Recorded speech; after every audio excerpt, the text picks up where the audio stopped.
This is a weakening question. The last sentence here is the conclusion of the argument. The argument says that the students who do not form close friendships perform worse in academics, and therefore the conclusion is that a failure to integrate well into the student body can have serious adverse effects on students' academic performance. Answer choice A is a trap, that students who do integrate themselves into the student body can also sometimes face difficulties in their academic performance is a separate point. The argument does not suggest that integrating into the student body guarantees academic performance. There may still be other factors because of which students who integrate themselves into the student body do not perform well on academics. So answer choice A does not weaken the conclusion. The conclusion is that a failure to integrate into the student body can have adverse effects on the student's academic performance. So failure to integrate into the student body can have adverse effects. It's not that integrating into the student body guarantees academic performance. Had the conclusion been on those lines, then answer choice A may have been a fine weakening statement.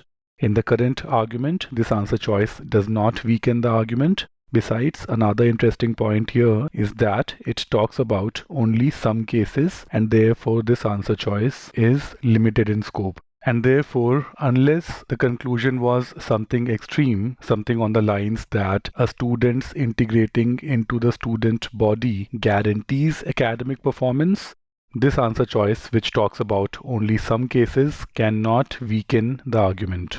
Answer choice B talks about demonstration of a strong intellectual potential outside the academics, whereas the conclusion is about academic performance, and therefore answer choice B is out of the scope of the argument, and therefore this cannot be a valid weakening statement.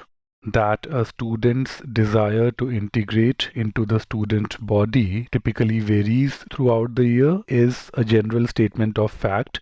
This applies to all the students. This answer choice does not address the issue of students not forming close friendships, not integrating themselves into the student body, and simultaneously performing bad on academics. So answer choice D can be very comfortably eliminated. A similar problem with answer choice E. This answer choice talks about the reasons behind a student's willingness to integrate into the student body being affected by a wide variety of factors.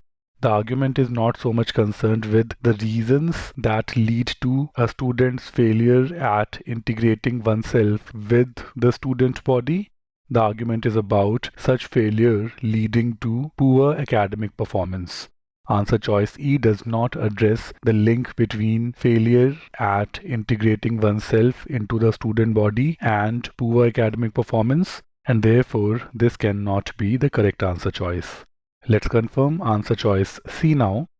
C is a very interesting answer choice. Let me explain this through an example. See, a person had fever, so he was tested and it was found that he has typhoid, and therefore one may reach a conclusion that fever leads to typhoid. However, this is not correct. The causal connection is in fact the other way around. Fever has not been caused by typhoid. Typhoid led to fever. This is a classic GMAT error, confusing cause with effect. So this argument, in reaching the conclusion that a failure to integrate well into the student body can lead to poor academic performance, ignores the possibility that academic performance may be the cause and failure at integrating into the student body may be the effect. The argument assumes that the failure at integrating into the student body is the cause and poor academic performance is the effect. Answer choice C reverses this cause-effect relationship by suggesting that poor performance in academics is the cause and difficulty at integrating oneself into the student body is the effect. So answer choice C, by reversing the cause-effect relationship, is a perfect answer choice.